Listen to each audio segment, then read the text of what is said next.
Bienvenidos a Radio Buenos Aires Internacional. Estamos en un enlace directo desde Buenos Aires, República Argentina, a Ciudad de Guatemala, con el sociólogo guatemalteco destacadísimo profesional en el ámbito de la sociología, de las ciencias sociales. Estamos con el doctor Luis Fernando Mac Echeverría, es doctor en Ciencias Sociales con especialidad en Ciencia Política por la Facultad Latinoamericana de Ciencias Sociales Flaxo, México, maestría y maestro en Ciencias Sociales por la Facultad Latinoamericana de Ciencias Sociales Flaxo, esto es en México, la promoción de septiembre de 1998, y también licenciado en Sociología por la Universidad de San Carlos de Guatemala, responsabilidad, por supuesto, que es destacar en el ámbito académico, profesor investigador del área de estudios sociopolíticos de Flaxo, Guatemala, también es profesor de la Facultad de Ciencia y Tecnología, FACTI, de la Universidad Galileo, en programas académicos del doctorado en Administración y Políticas Públicas. Doctor Mac, agradecemos profundamente este contacto para América y en línea internacional, Radio Buenos Aires Internacional. Muchas gracias por la invitación a este espacio que me imagino que va a ser muy productivo.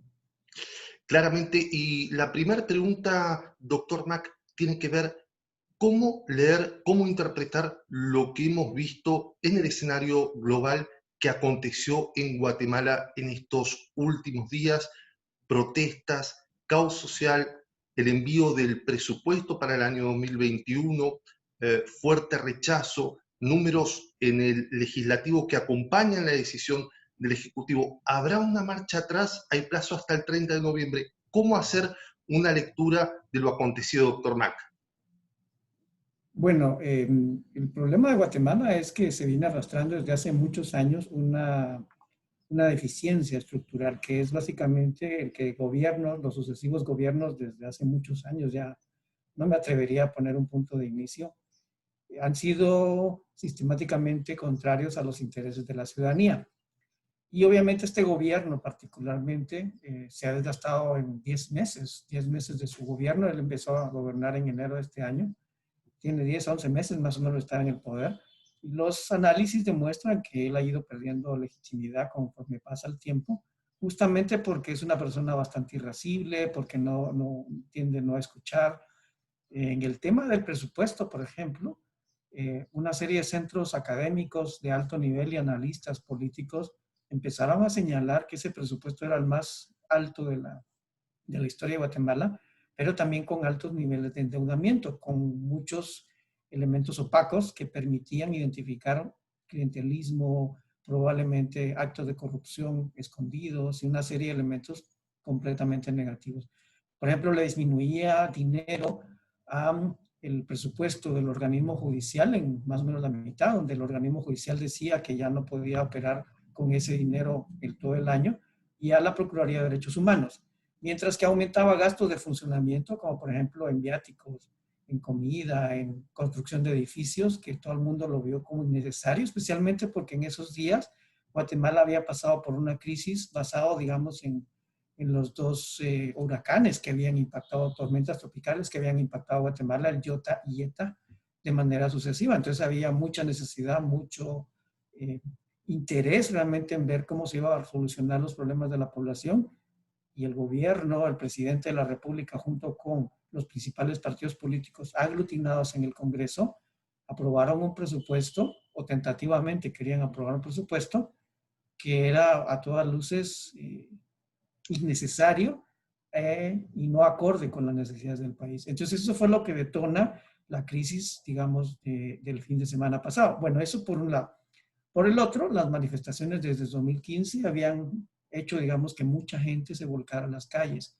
Se había logrado en el 2015 la renuncia del presidente Otto Pérez Molina en su entonces. Se había pedido la renuncia de Jimmy Morales, el presidente anterior a Yamatei. Y ahora, pues obviamente, una de las consignas era la renuncia del presidente. De forma sorpresiva, porque todas las manifestaciones desde 2015 para acá habían hecho, digamos, gala de una gran participación cívica, pero también una acción de las fuerzas de seguridad bastante encomiable, hasta que finalmente ocurre un incendio en el Congreso que todavía está bajo sospecha, cómo fue que ocurrió y en alguna medida por qué ocurrió. cuando, digamos, otras figuras en otro lado de las manifestaciones, habían ciudadanos, ancianos, habían jóvenes, habían niños. Era una manifestación altamente cívica. Y eso desencadenó toda una vorágine de represión policial que obviamente creo que impactó al mundo entero. A partir de ahí, obviamente, tenemos una crisis irresuelta porque la indignación se fue hacia el cielo y el presidente de la República sigue enquistado, digamos, en que él sigue diciendo que el presupuesto era bueno y sigue asumiendo posturas que todo el mundo lo identifica como que no son adecuadas. Así que lo que tenemos es una crisis en ciernes, porque tenemos dos actores que no se han sentado a negociar, que no tienen la capacidad, obviamente, de verse uno hacia el otro y no se reconocen mutuamente. Y por lo tanto, esa es como la característica principal de la coyuntura en Guatemala.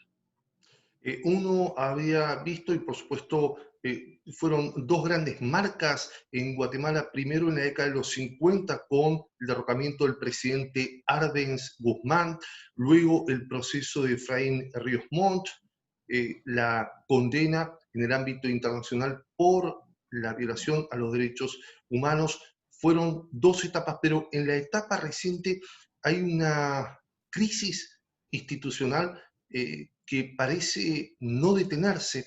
Si uno mira, por supuesto, el calendario de presidentes, podría partir desde Otto Pérez Molina, justamente ahí, digamos, hay un punto, Luis, de inflexión ya en el 2015, donde se agota la estructura luego con Jimmy Morales y ahora con Alejandro Gianmattei. ¿Cuáles son las demandas estructurales que los ejecutivos no han sabido o no pudieron o no quisieron resolver? Bueno, como tú bien dices, esta crisis se ve como más evidentemente a partir de Otto Pérez Molina, pero la crisis viene mucho más atrás, desde la época de transición a la democracia 82-85, que es donde se sientan las bases institucionales para la actual democracia guatemalteca. Se estructura unas deficiencias muy marcadas de la ley electoral, que lo que introdujeron fue muchos elementos perversos que serían obviamente tema de otro programa, pero los principales es que garantizaron una democracia elitista. Iván Velázquez, el famoso comisionado de la CECIG en el 2017, elaboró una frase muy famosa que decía: el pecado original de la democracia en Guatemala es el financiamiento electoral ilícito. Obviamente la ausencia, digamos, de un financiamiento electoral previo al sistema electoral, solamente hay una deuda electoral, y eso lo que permitió fue la captura, lo que algunos analistas en Guatemala le llaman pistocracia. Todo el sistema se basó en el financiamiento ilícito que entraba a torrentes muy grandes en el sistema electoral, caracterizando incluso hasta el 2015, Guatemala era una de las democracias más caras del continente, lo cual obviamente tuvo ese carisma, realmente ese cariz de una democracia completamente elitista. La ausencia de partidos políticos también, ese fue un elemento muy marcado que no representan a la sociedad guatemalteca, y la suma de esos dos elementos, partidos antidemocráticos y un sistema completamente elitista basado básicamente en el dinero que entraba de manera ilícita, permitió que los sucesivos gobiernos desde el 85 para acá fueran cada vez más abiertamente antidemocráticos, y obviamente se fue demostrando también una captura sistemática del Estado que la CECIG demostró a partir de 2015.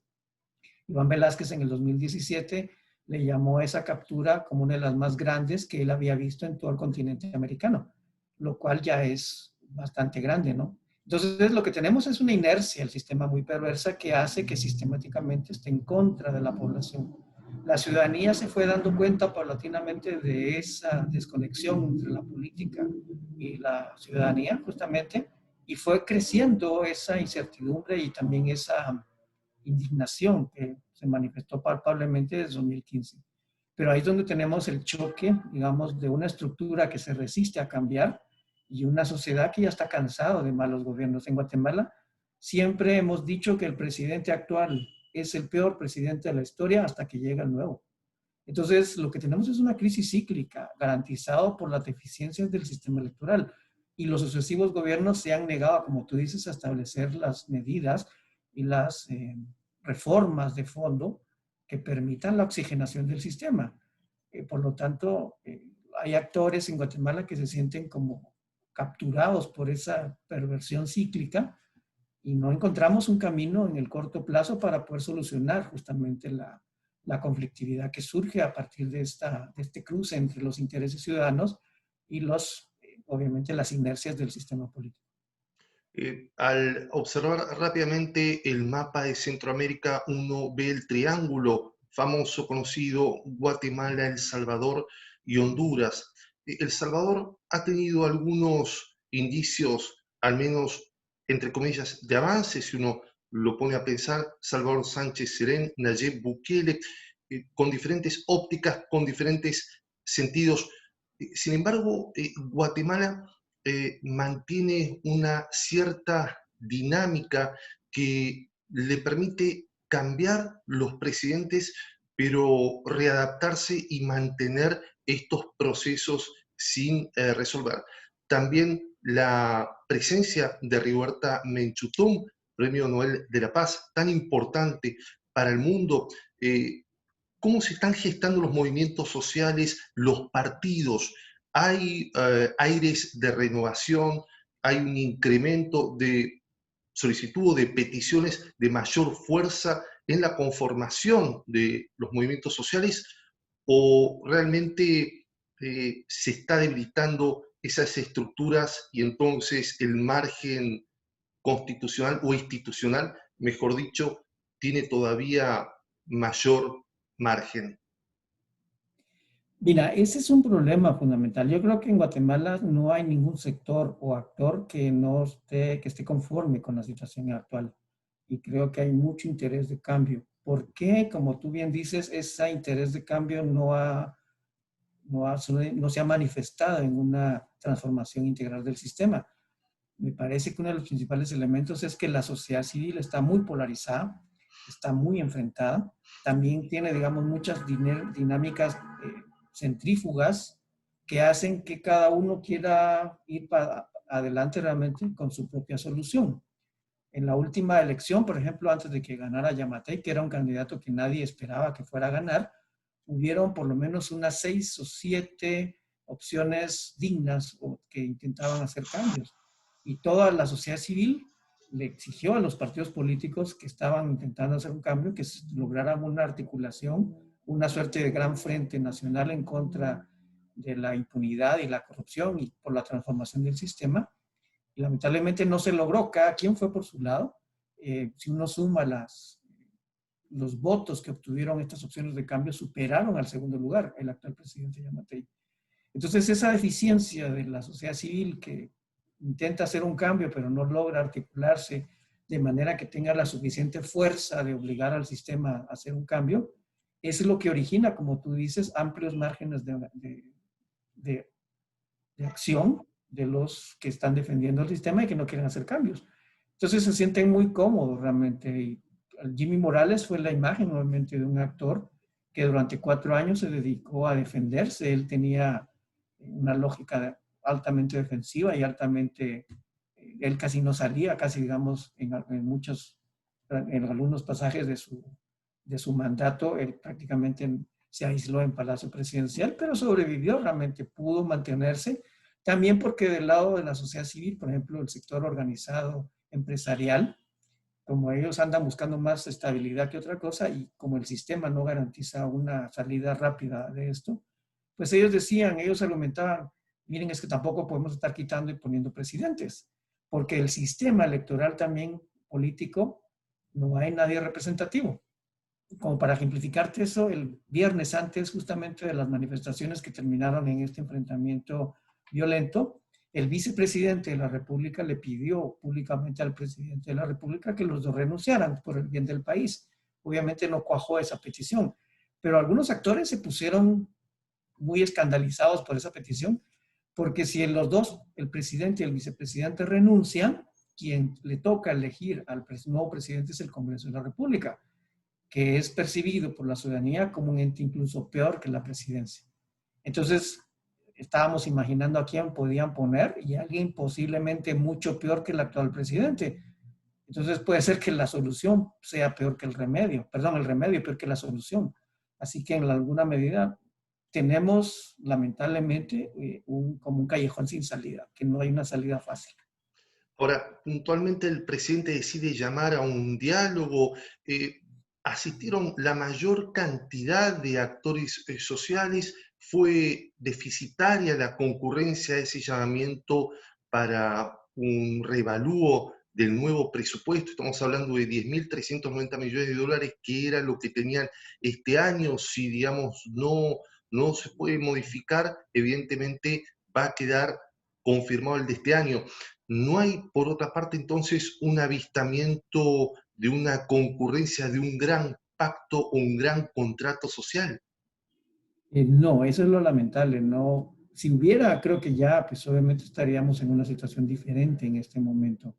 Pero las fuerzas que quieren un cambio son muy diversas, izquierda, derecha, principalmente, por ejemplo, grupos indígenas, grupos populares, urbanos, etcétera, etcétera, empresariales de alto nivel y de mediana empresa. Entonces hay muchos actores que demandan cambios, pero no hay una unificación de qué es lo que quieren cambiar. Eso por un lado. Y en el ámbito, digamos, concretamente del diálogo que tú dijiste que convocó el presidente el día martes, el problema es que excluyó a la gran mayoría, por ejemplo, no incluyó a muchos de los actores opositores al actual gobierno, e incluyó, por ejemplo, algunas cámaras empresariales, a las que obviamente eran más afines al gobierno, algunos centros de pensamiento, casi todos de izquierda, de derecha, excepto uno que era un poco más progresista, y obviamente no incluyó ni a los grupos indígenas, ni a los grupos campesinos, de defensa de la tierra, etcétera, etcétera. Excluyó a una gran mayoría de actores, especialmente, como te digo, a los que él percibía como opositores. Entonces, ese diálogo, pues, Sí. obviamente nació muerto, no tiene representatividad, es el diálogo de los amigos, de los aliados, no es el diálogo amplio y plural que se esperaría. Es un diálogo a puertas cerradas, un diálogo, digamos, con los think tank, ¿no? Aliados o estratégicos a el Ejecutivo. Ahora, ¿cómo está conformado en Guatemala el escenario de los partidos políticos? ¿Está polarizado entre el oficialismo y la oposición? ¿Hay fracturas o fricciones en la oposición también? ¿Cómo nos podrías ilustrar eh, rápidamente la conformación de los partidos en Guatemala hoy en la actualidad, Luis? Mira, ese es un tema bastante complejo también, porque como te decía, de deficiencias de la ley electoral es que prácticamente nosotros nacimos sin partidos reales, con partidos que se estructuraban nada más como redes clientelares y redes, digamos, articuladas en el territorio. Em, por lo tanto, son partidos muy volátiles, muy oportunistas, le llamaría yo, que obviamente responden muy poco a los sentir de la población. Por eso que en Guatemala una de las principales características del sistema es que todo partido que llega al gobierno tiene después un proceso paulatino de desaparición, lo que algunos llaman la maldición del partido gobierno, lo cual ya en el ámbito político analítico es ya un contrasentido, porque teóricamente un partido que llega al gobierno tiene cierta capacidad institucional, pero aquí cada vez que llega un partido al gobierno, después se condena a la desaparición, justamente porque pues, obviamente pierde legitimidad y hay una alta volatilidad electoral entre elecciones. Los ciudadanos votan más del 50% por un partido diferente al que votaron en el anterior, lo cual obviamente hace que los partidos tengan poco arraigo y poca capacidad. Entonces, y ese es un primer problema. El segundo problema es que los diputados en el Congreso de la República son altamente volátiles. Empiezan con un partido y por las deficiencias constitucionales y legales se pueden cambiar. Entonces han habido procesos, por ejemplo, el actual gobierno de Yamatei empezó con un número de diputados, pero por medio de las cooptaciones y de los transfugismos y las negociaciones perversas que se dan en el hemiciclo parlamentario, es el partido de gobierno aglutina la mayor parte de partidos, incluso que teóricamente son de oposición, pero que están articulados, digamos, para gobernar.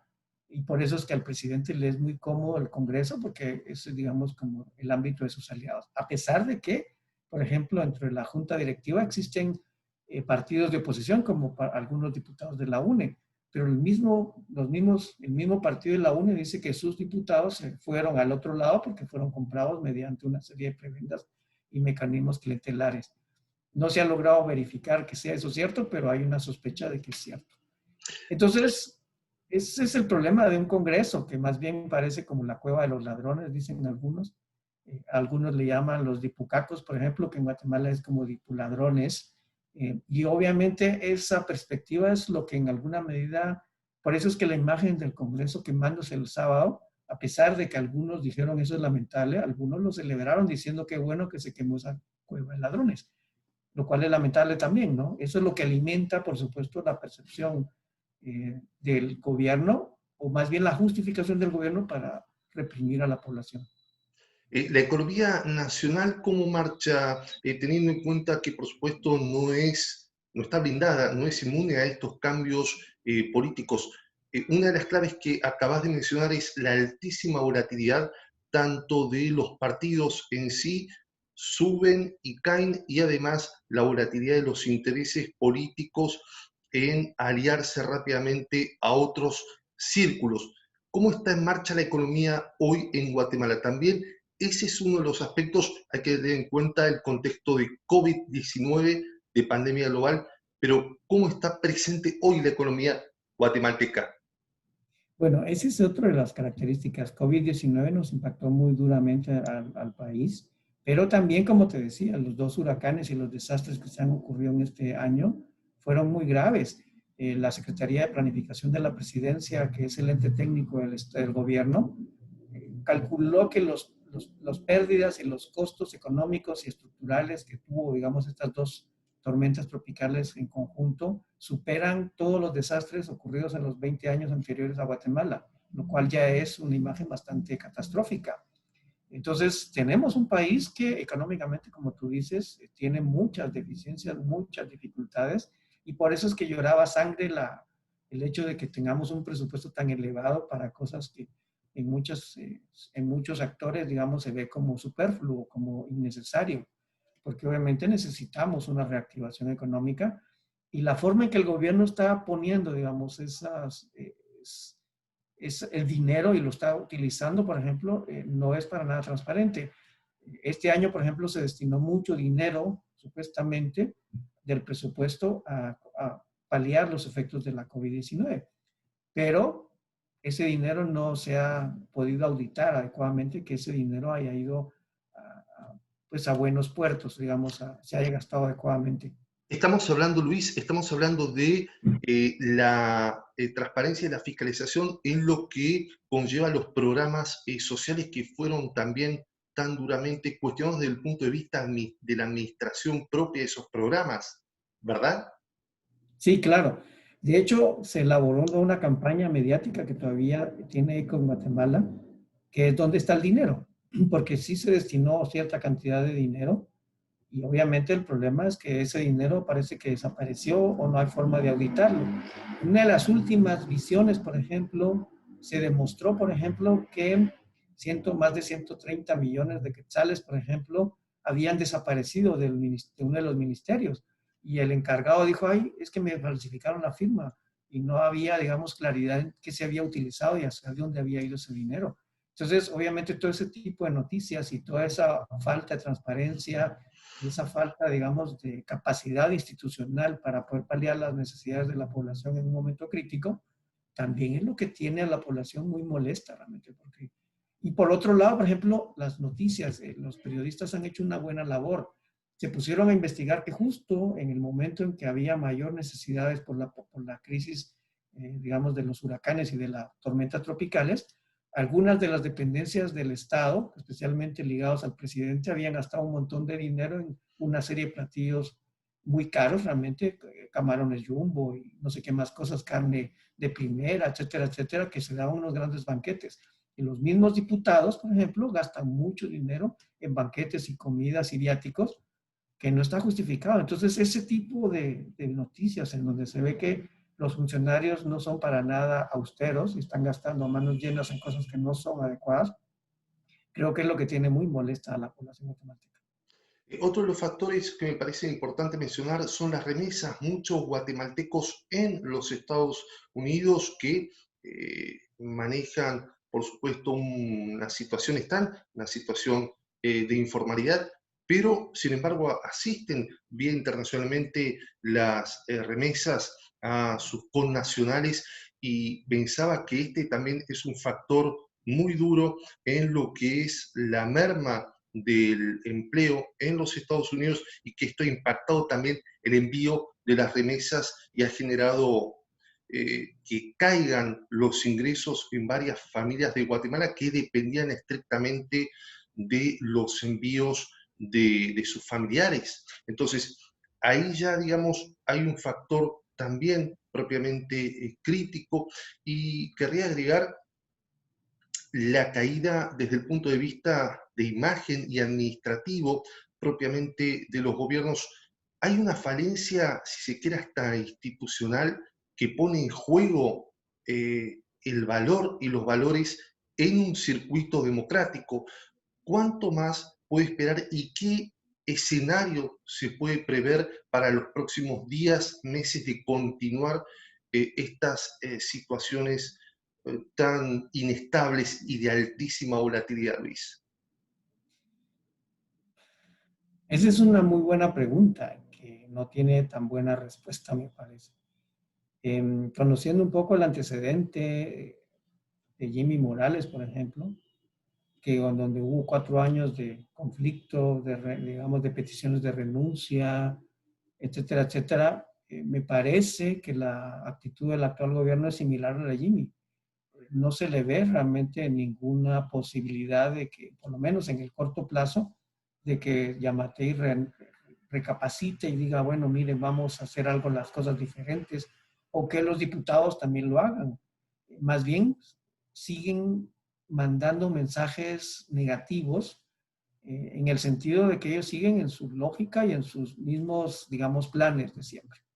Entonces, por ese lado no parece haber un cambio. Del lado de la sociedad civil sí hay un hartazgo y sí hay una lógica de, bueno, sí, vamos, tratemos de hacer algo, pero ¿qué es lo que podemos hacer? Salir a manifestar todo el tiempo. El problema, digamos, es que ya hay un antecedente. El sábado pasado justamente ya la violencia empezó a escalar. Algunos grupos de sociedad civil que son minoritarios por el momento, pero que en algún momento pueden ir creciendo, ya están ya apelando lamentablemente a la violencia. Están diciendo que arda todo, por ejemplo. Y algunos celebran incluso las imágenes de la quema de la, del Congreso, lo cual no es un escenario muy pertinente. Creo que por eso es que el presidente de la República, de manera anticipada, dicen algunos, pero ya eso muestra que hay una lectura de parte del gobierno de que la crisis es muy delicada, de apelar a la Carta Democrática de la OEA. Justo mañana llega una comisión de la OEA para evaluar la situación. Pero bueno, tú sabes obviamente que la intervención de la OEA tampoco es una garantía. La OEA tiene obviamente muchas dificultades para ser un instrumento efectivo de democratización. Entonces, no hay, como te digo, ninguna salida expedita. No hay una posible solución, lo cual entonces nos lleva al punto de que, bueno, a menos que no ocurra nada nuevo, pues llevaríamos 3 años más de conflicto cíclico y de enfrentamiento que esperemos que no escale, pero hay una gran posibilidad de que pueda escalar y que entonces sí tengamos una crisis de mayores proporciones. Tomando en Lo cual, consideración, tomando en sí, consideración, Luis, que ya estamos prácticamente en fechas muy importantes, la Navidad, diciembre, propiamente el la primera alerta, podríamos decir, a través de lo que ocurrió socialmente, que recorrió los portales y las planas de todo el mundo. Lo que aconteció en Guatemala evidentemente marca más tensión y mayor el desafío del Ejecutivo y de la clase política o de los círculos de poder, de tratar de darle una solución o soluciones. Ahí se requiere quizás una nueva arquitectura política de forma y de fondo para resolver esto, pero da la sensación desde fuera que hay un punto de inflexión en Guatemala a través de lo que hemos visto. Hay movimientos de nativos, indígenas, campesinos, asociaciones civiles y otros actores sociales que ya están incrementando su capacidad de demanda, con lo cual al Ejecutivo le quedan 3 años más a Jean Mattei, va por el primer año, y debe resolver un contexto también muy difícil, baja de ingresos, la administración, cómo se administran eficaz o no eficaz y eficientemente los recursos, ya tiene un gran acertijo, una gran encrucijada Jean Mattei para dar soluciones a una gran demanda económica y social. Sí, por supuesto, por eso es que se ve el escenario muy precario.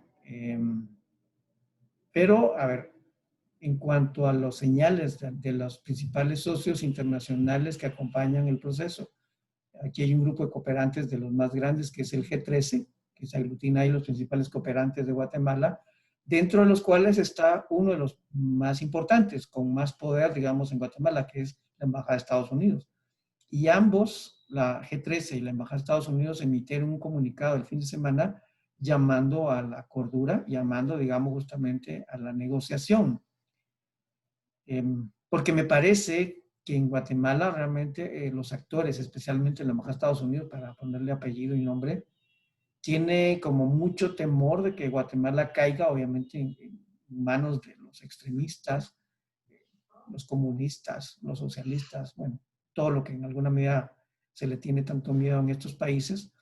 Y yo creo que eso es lo que mantiene y sostiene, obviamente, al gobierno actual, porque frente a la poca alternativa que puede haber, para muchas veces, digamos, Estados Unidos no es la primera vez que lo hace, pues es mejor mantener un gobierno malo que tener la posibilidad que llegue un gobierno socialista, un gobierno radical, que obviamente el fantasma de Venezuela, Nicaragua y otros países obviamente espanta mucho a los norteamericanos y a los tomadores de decisión en Guatemala.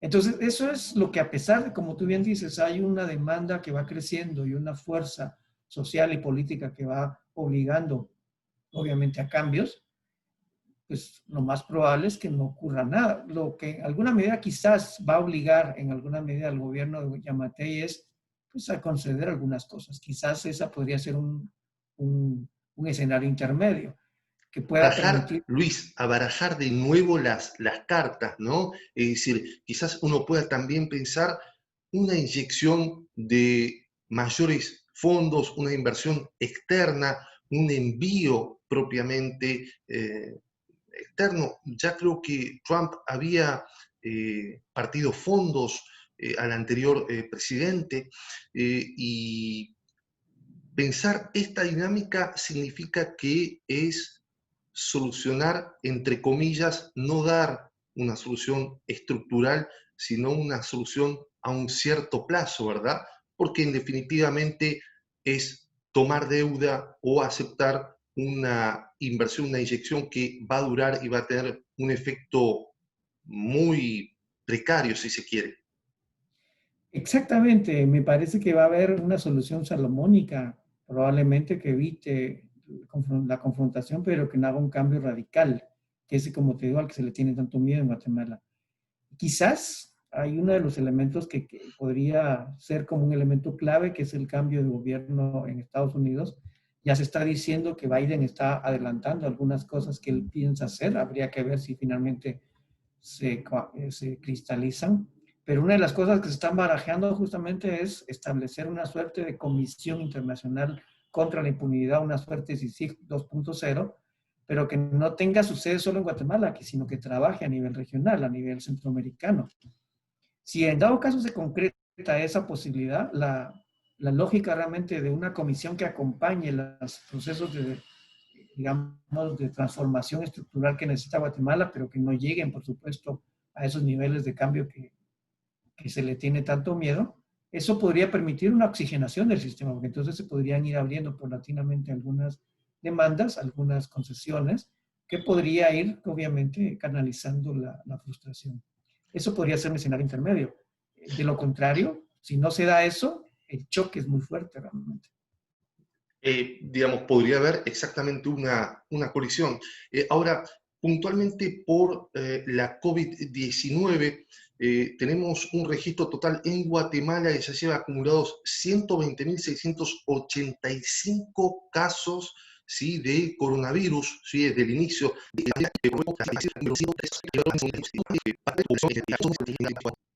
Todavía no logro entender. Tenemos la sospecha de que hay un subregistro, primero, pero eso no lo podemos comprobar realmente, porque también uno de los elementos que nos indica el subregistro es el número de pruebas que se realizan diariamente. El mismo encargado de la COPREVID, que es la Comisión Presidencial de COVID-19 en Guatemala, el doctor Asturias, había dicho en algún momento que se necesitaría por lo menos 5,000 pruebas al día para estar seguros, digamos, de que la enfermedad no iba creciendo. Y no se han hecho nunca, solo en algún momento se acercó a 5,000, pero nunca se han hecho ese número de pruebas en Guatemala. En los últimos días, por ejemplo, el fin de semana, creo que se hicieron como 700 pruebas al día, en ese día, lo cual es un número muy bajo, obviamente, de pruebas. Entonces, se tiene la sospecha de que hay un número más alto de personas contagiadas, se tiene la sospecha de que hay un subregistro de personas muertas también por COVID-19, pero eso es algo que no podemos, digamos, verificar, justamente Verificar, por, sí, por las, solamente claro. sospechar. Sí, es Y decir, segundo, evidentemente hay una falla en lo que serían los testeos, ¿sí?, de población, los testeos masivos no los hay, por ende los números también en un punto se vuelven en interrogantes, claramente. Luis, en este marco uno cabe pensar, estamos en la audiencia internacional, en línea internacional, por supuesto, América, hablando con el doctor en Ciencias Sociales, con especialidad en Ciencia Política, por Flaxo también es sociólogo. Estamos hablando con el académico especialista internacional guatemalteco Luis Fernando Mac Echeverría, también profesor, investigador y profesor de la Facultad de Ciencia y Tecnología, Universidad Galileo, y también una de las universidades más prestigiosas universidades, digo, como licenciado en Sociología, de la Universidad de San Carlos de Guatemala, ¿sí?, una universidad, por cierto, histórica y de gran relevancia y performance institucional e internacional también. Luis, ya para ir cerrando este reportaje y agradeciéndote profundamente este enlace desde Ciudad de Guatemala, Guatemala, a Buenos Aires, República Argentina, y al mundo, a Buenos Aires internacional, ¿cómo poder entonces sentar al menos algunas bases o algunas ideas para un desarrollo o un crecimiento desde cero, si se quiere, en Guatemala? ¿Cuáles o cuáles son los nudos principales? ¿Es política económica? ¿Es un cambio cultural, propiamente también ideológico, en base a premisas? ¿Cómo lo podrías definir? bueno, es otra pregunta compleja que me parece que me lanzas. Creo que en el corto plazo pasa por un poquito de todo lo que has dicho justamente. Uno de los primeros elementos que creo que hace que Guatemala sea un país tan complejo, tan ingobernable, con tantas crisis, es justamente el grado de polarización que ha tenido Guatemala durante muchos años. También el grado de exclusión que el sistema ha generado al país. Uno de los grandes problemas que tiene Guatemala es que más o menos el 50%, bueno, dependiendo de cuáles son los números específicos, pero la mayoría de la población, que es la población indígena, no se siente representado por este país, porque es un país multilingüe, multicultural, que constitucionalmente hablando solamente tiene una definición monolingüe y obviamente basado más en lo que algún analista, un historiador guatemalteco que era Severo Martínez Peláez, llamó la patria del criollo, la patria del heredero, digamos, de la colonia española o de la sociedad española. Y por lo tanto, la gran mayoría nativa, indígena, no se siente representada por este país. Esa es una eficiencia que no se puede mantener en el siglo XXI. Eso es lo que nos condena a país para estar sistemáticamente en la cola de muchas cosas y obviamente con esa polarización y esa violencia que surge sistemáticamente. Ese es el primer elemento. El segundo es la estructura política y económica de Guatemala concentra el desarrollo en los grandes centros poblados, especialmente en la ciudad capital, en donde se concentra la infraestructura mejor y obviamente todas las lógicas del desarrollo más importantes. Pero esa dualidad estructural de un país sumamente próspero, que es la capital y los lugares urbanos, y una sociedad urbana muy pobre, muy con ausencia sistemática del Estado, en donde los niveles de pobreza, desigualdad son tan altos. Eso es otra, digamos, de las grandes lastres del desarrollo en Guatemala, que no se puede mantener. Y obviamente el otro elemento que habría que superar es ese sistema político electoral elitista que sigue concentrando el poder y la riqueza en estas áreas y en estas poblaciones. Creo que esos tres elementos creo que son fundamentales. Y la cultura de polarización viene, digamos, justamente de esas grandes desigualdades. Si no se logran superar esas grandes deficiencias que obviamente fueron reconocidas por los acuerdos de paz en el año 93, pues obviamente 90, bueno, sí, 96, sí, 96, perdón. sí, sí. Eso pues obviamente no se va a poder superar. Esa agenda de la paz que se desarrolló desde ese año en adelante no han sido cumplidas. Asignaturas pendientes has resuelto y te agradecemos profundamente con una gran solvencia como analista político, sociólogo, politólogo guatemalteco. Estamos hablando del doctor Luis Mac Echeverría, quien nos ha conseguido este reportaje en directo de Ciudad de Guatemala a Buenos Aires para Radio Buenos Aires Internacional. El agradecimiento profundo por este gran y exquisito reportaje donde se han podido hallar y visualizar las grandes problemáticas, asignaturas pendientes, desafíos, retos, avances, logros, retrocesos de la dinámica guatemalteca allí de la nación centroamericana. Muchísimas gracias, analista político doctor Luis Mac Echeverría. Lo convocaremos ya para las próximas emisiones a ser nuevos, esperamos con otros tópicos, pero sin embargo ha resultado muy llana y muy clara esta intervención para la audiencia global de Radio Buenos Aires Internacional desde la República Argentina. Te agradecemos profundamente, Luis. Muchísimas gracias por el espacio y ya sabes, cuando quieras, aquí estamos disponibles para una futura entrevista.